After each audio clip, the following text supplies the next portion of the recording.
ಶಕ್ತಿ ಯೋಜನೆಯಡಿ ವಿದ್ಯಾರ್ಥಿಗಳಿಗೆ ಉಚಿತ ಬಸ್ ಪ್ರಯಾಣ.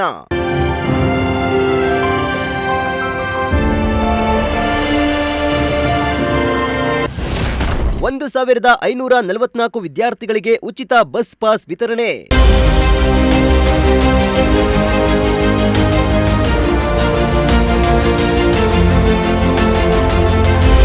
ಚಿಕ್ಕಬಳ್ಳಾಪುರ ಜಿಲ್ಲೆಯ ಗೌರಿಬಿದನೂರಿನಲ್ಲಿ ಸರ್ಕಾರದ ಪಂಚ ಗ್ಯಾರಂಟಿ ಯೋಜನೆಗಳ ಅನುಷ್ಠಾನ ಸಮಿತಿಯಿಂದ ಶಕ್ತಿ ಯೋಜನೆಯಡಿ ವಿದ್ಯಾರ್ಥಿಗಳಿಗೆ ಉಚಿತ ಬಸ್ ಪಾಸ್ ವಿತರಣೆ ಮಾಡಲಾಯಿತು.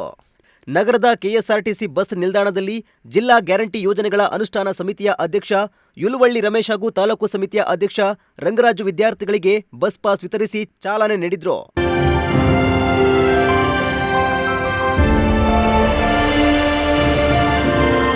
ಇನ್ನು ಜಿಲ್ಲಾ ಗ್ಯಾರಂಟಿ ಅನುಷ್ಠಾನ ಸಮಿತಿ ಅಧ್ಯಕ್ಷ ಯಲುವಳ್ಳಿ ರಮೇಶ್ ಮಾತನಾಡಿ, ಗೃಹಲಕ್ಷ್ಮಿ, ಗೃಹಜ್ಯೋತಿ ಹಾಗೂ ಅನ್ನಭಾಗ್ಯ ಸೇರಿದಂತೆ ಪಂಚ ಗ್ಯಾರಂಟಿ ಯೋಜನೆಗಳು ರಾಜ್ಯದ ಜನರಿಗೆ ನೇರವಾಗಿ ತಲುಪುತ್ತಿವೆ.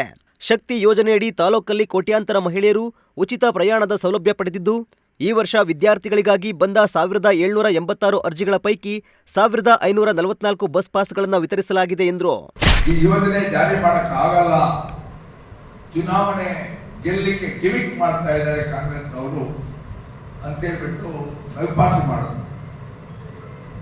ಕಳೆದ 3 ವರ್ಷ 3 ತಿಂಗಳಿಂದ ಸತತವಾಗಿ ಎಷ್ಟೇ ಸಂಕಷ್ಟ ಬಂದರೂ ಕೂಡ ಈ ಯೋಜನೆ ಪಂಚ ಗ್ಯಾರಂಟಿ ನಿಲ್ಲಿಸಿಲ್ಲ. ತಮ್ಮೆಲ್ಲರೂ ಗೊತ್ತಿದೆ. ಎಲ್ಲ ಯೋಜನೆಗಳು ಕೂಡ ಅಪ್ ಟು ಡೇಟ್ ಮಾಡಿಕೊಂಡು ಗೃಹಲಕ್ಷ್ಮಿಯಲ್ಲಿ 1 2 ತಿಂಗಳು 3 ತಿಂಗಳು ಮಾತ್ರ ಬಾಕಿ ಇದೆ.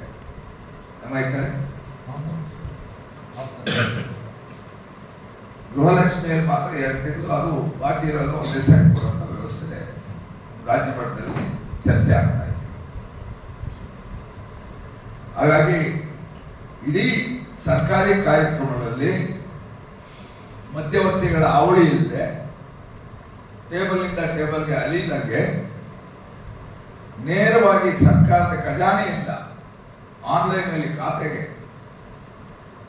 ಫಲಾನುಭವಿಗಳ ಖಾತೆಗೆ ಬರುವಂತ ಯಾವುದಾದ್ರೂ ಒಂದು ಯೋಜನೆ ಕಾರ್ಯಕ್ರಮ ಅಂತಿದ್ರೆ ಅದು ಪಂಚ ಗ್ಯಾರಂಟಿಗಳು ಅಂತ ಹೆಮ್ಮೆಯಿಂದ ನಾವು ಹೇಳಲಿಕ್ಕೆ ಈ ಸಂದರ್ಭದಲ್ಲಿ ಬಯಸ್ತೇವೆ. ಯಾರು ದಲ್ಲಾಳಿಗೆ ಇಲ್ಲ. ನಾವು ನೋಡ್ತಾ ಇದ್ದೀವಿ, ಜನರಿಗೆ ಕೆಲಸಗಾರರಿಗೆ ಟೇಬಲ್ನಿಂದ ಟೇಬಲ್ಗೆ ಹೋಗ್ಬೇಕು, ಟೇಬಲ್ಗೂ ಅಲಿಬೇಕು, ಕೈ ಅಚೀವ್ ಮಾಡಬೇಕು, ಇವೆಲ್ಲ ನಾವು ಕಂಡಿದ್ದೀವಿ. ಆದರೆ ಈ ಯೋಜನೆಯಲ್ಲಿ ಇವೆಲ್ಲ 1,56 ಕೋಟಿ ರೂಪಾಯಿಗಳ ಈ ಯೋಜನೆಯಲ್ಲಿ ಇದುವರೆಗೂ ನನಗೆ ಗೊತ್ತಿರೋ ಮಾಹಿತಿ ಪ್ರಕಾರ ರಾಜ್ಯದಾದ್ಯಂತ 1,52,000 ಕೋಟಿಯಷ್ಟು ಹಣವನ್ನ ಈಗಾಗಲೇ ನಾವು ಜನಗಳಿಗೆ ಈ ಮುಖಾಂತರ ವಿತರಣೆ ಆಗಿದೆ. ಇದು ಒಟ್ಟಾರೆ ಒಂದು ಕುಟುಂಬಕ್ಕೆ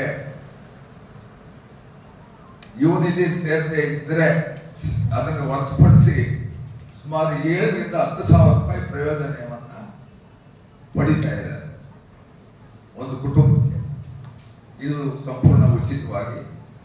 ಹಾಗಾಗಿ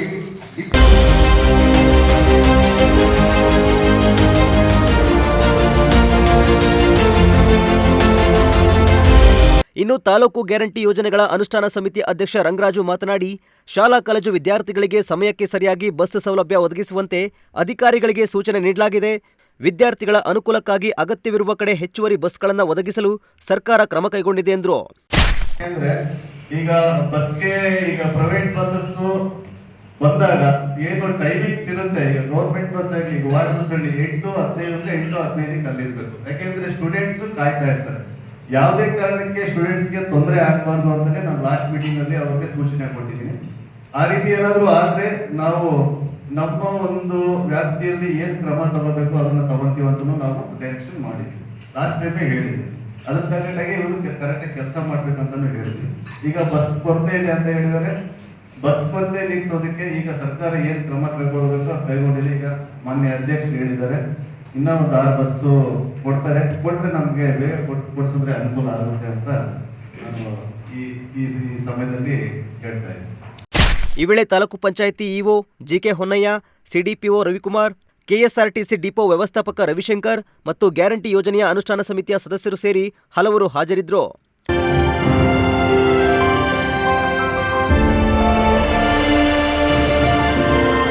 ಜಿಲನ್, ಪ್ರಜಾಶಕ್ತಿ ಟಿವಿ, ಗೌರಿಬಿದನೂರು.